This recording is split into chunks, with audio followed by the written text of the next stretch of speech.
শুরুতেই হাওড়ার দিকে নজর রাখতে হবে, কারণ হাওড়ায় আবর্জনার পাহাড়। গত 4 দিন ধরে এই খবর লাগাতার আমরা প্রচার করছি, আর এইবার যে ছবি আপনাদের দেখাবো, ফের ধস আর ফের ধসে বিপত্তি। হাওড়ার বেলগাছিয়ায় ধসলো বাড়ি, সেই ছবিটা দেখাবো আপনাদের।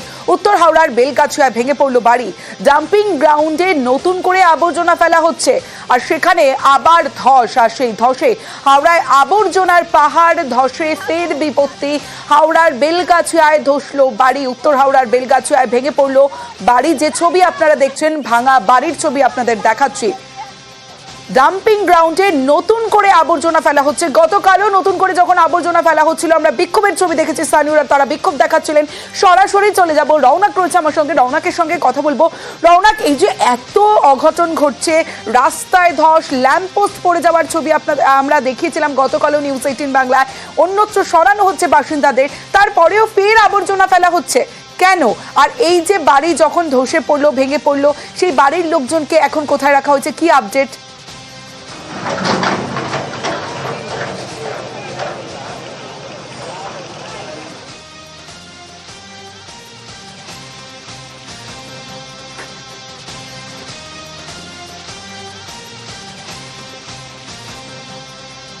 আশ্রয়হীন বাসিন্দারা তারা কি বলছেন, প্রথমে শোনাবো আপনাদের। এখন পুরো ভেঙে গেছে। আমরা রোডের মধ্যে বসেছিলাম, চোখের সামনে হয়েছে, আমরা কিছু করতে পারলাম না। সবকিছু এর ভেতরে আছে, কাপড়, বাসন ফাউসন সবকিছু এর মধ্যে আছে, আমরা কিছু বার করতে পারলাম না। আমাদেরকে ঘর দিয়ে দাও, আমাদেরকে কিছু চাই না তোমাদের। পরশু দিন এখানে সব রোকেছে, দাঁড় করিয়েছে, বললো এবার ফেলতে দেবো না। হ্যাঁ, কাল থেকে ফেলা হচ্ছে। কিছু চাই না, আমাদের বাড়ি দিয়ে দাও, আমাদের কিছু চাই না, আমাদের শুধু বাড়ি দাও।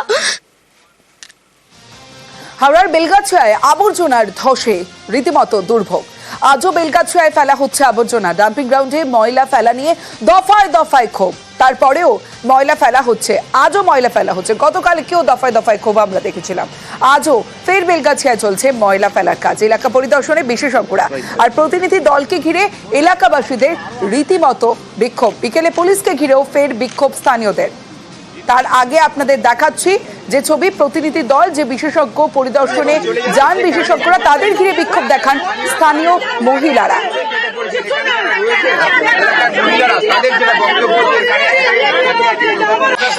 এবার বিকেলে ছবিটা দেখাবো, পুলিশ ঘটনাস্থলে পৌঁছলে সেখানে পুলিশকে ঘিরেও বিক্ষোভ দেখান স্থানীয় মহিলারা।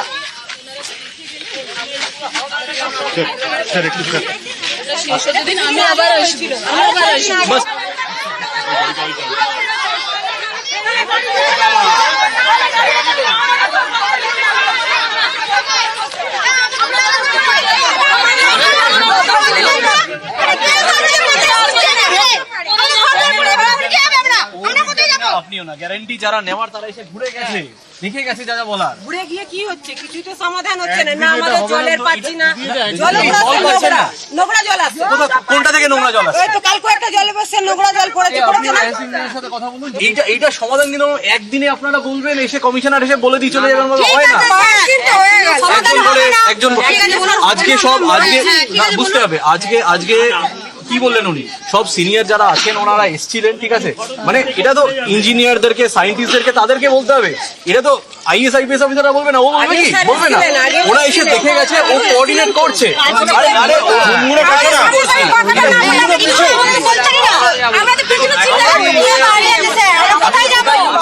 ঘটনাস্থলে পুলিশ পৌঁছলে পুলিশকে ঘিরে যখন ক্ষোভ দেখাচ্ছেন, তখন পুলিশ আধিকারিক বলছেন যে একদিনেই সমস্যার সমাধান হবে না। আবর্জনার পাহাড় ধসে বিপত্তি ঠেকাতে বিশেষজ্ঞদের পরামর্শ, প্রযুক্তিকে কাজে লাগিয়ে ওয়েস্ট ম্যানেজমেন্টে জোর। ওয়েস্ট ম্যানেজমেন্ট দিয়ে বায়োগ্যাস প্লান্টের পরামর্শ, বায়োগ্যাস থেকে মিলবে একাধিক সুবিধা। মত international society of waste management air and ওয়াটারের প্রতিনিধি। কোনো পরিকল্পনা নেই, সে তো খুব সাধারণ কথা। এটা আমরা 50 বছর ধরে এখানে দেখছি। এখনো যদি ব্যবস্থা নেয়, it will be little late, but তবুও আমাদের সোসাইটির পক্ষে, এখানে যারা থাকেন তাদের পক্ষে অনেক ভালো হবে। আমি তো ঘুরে আসলাম পুরো ডাম্পিং গ্রাউন্ডটা, আপনারা দেখবেন সব এইভাবে ঝুলে আছে, এবং এটা যে কোনো সময় স্লাইড করতে পারে, পড়ে যাবে, এবং একটা বিরাট ডিজাস্টার হতে পারে, কিন্তু অ্যাক্সিডেন্ট হতে পারে। এর অন্তত 1/2 কিলোমিটার থেকে 1 কিলোমিটার বিপজ্জনক অবস্থায় আছে। আমরা তো শুধু এদিকটা দেখছি, অন্য দিকটা আমরা দেখিনি, এবং কোনো হয়তো ঘটনা ঘটেনি, কিন্তু কোনো সময় যে এই ঘটনাটা ঘটবে না আমরা বলতে পারি না।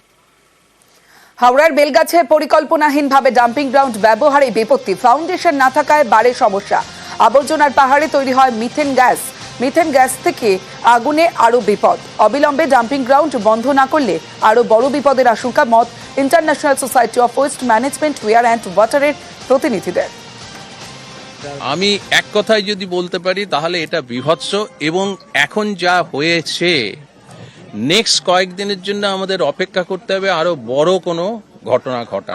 ল্যান্ডফিল সাইটের হাইট এত বেশি হয়েছে এবং নিচে কোনো স্ট্রাকচার নেই, কোনো ফাউন্ডেশন নেই, তার ফলে সয়েল বিয়ারিং ক্যাপাসিটি, যেটা মাটির যে ধারণ শক্তি, সেটার অনেক বাইরে চলে গেছে। তার ফলে যে কোনো সময় এই ফেলিয়ারটা হতে পারে। মাটির যে বিয়ারিং ক্যাপাসিটি আছে তার তুলনায় অনেক বেশি যদি আপনি ওখানে ওয়েট দেন, সেই জন্যে আমাদের ইঞ্জিনিয়ারিং এর সিস্টেম আছে যে ফাউন্ডেশন তৈরি করতে হবে। এখানে কোনো ফাউন্ডেশন তৈরি নেই। আমার সাজেশন, এই ডাম্পিং গ্রাউন্ড এক্ষুনি বন্ধ করতে হবে। অবিলম্বে ডাম্পিং গ্রাউন্ড বন্ধ করতে হবে, না হলে আরো বড় বিপদের আশঙ্কা রয়েছে, এমনটাই বলছেন বিশেষজ্ঞ প্রতিনিধিরা। অন্যদিকে একদিনে সমস্যা মিটবে না সেটাও জানাচ্ছেন তারা। আর 4 দিন পর মিলতে চলেছে স্বস্তি। কেন বলছি? কারণ আজই উত্তর হাওড়ায় মিটবে জল সমস্যা। গত 4 দিন ধরে জল কষ্ট, সেখানে জল নেই এবং নির্জলাভাবে কতটা সমস্যায় ছিলেন সেখানকার মানুষ। বারবার আমরা নিউজ 18 বাংলায় দেখিয়েছি হাওড়ার বেলগাছিয়ায় আবর্জনার ধসে দুর্ভোগ, শেষ পাইপলাইন মেরামতির কাজ। আজই উত্তর হাওড়ার জল সরবরাহ। সরাসরি চলে যাব, রওনাক রয়েছে আমার সঙ্গে, রওনাকের সঙ্গে কথা বলবো। রওনাক, এখনো পর্যন্ত কি আপডেট, আর কতক্ষণ সময় লাগতে পারে জল মিলতে?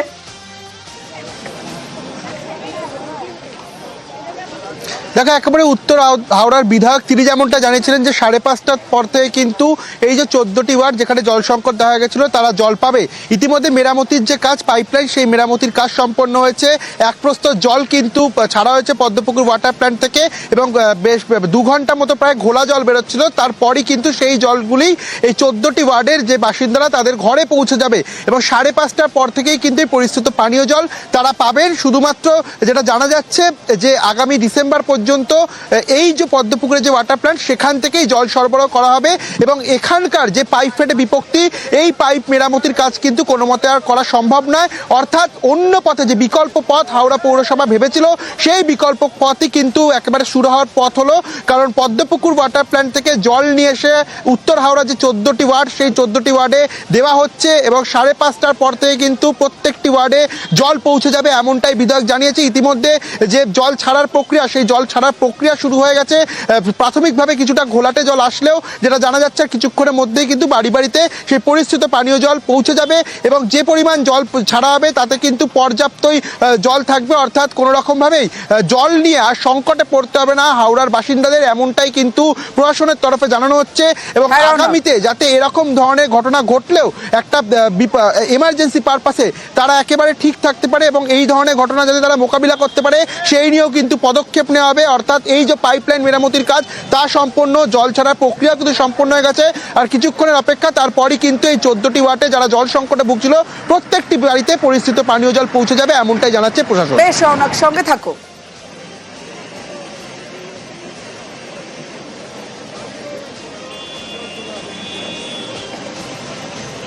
জলের পরিস্থিতি অনেকটাই নিয়ন্ত্রণে। মধ্য হাওড়া শিবপুর বিধানসভায় জল স্বাভাবিক হয়েছে। উত্তর হাওড়ায় আমাদের কানেকশন করে দেওয়া হয়েছে বেলগাছিয়া মোড়ে। আজকে রাত্রের মধ্যে উত্তর হাওড়ায় আমরা জল সরবরাহ নর্মাল করতে পারবো। আমাদের চেষ্টা আছে যদি সন্ধ্যা থেকে দেওয়া যায়।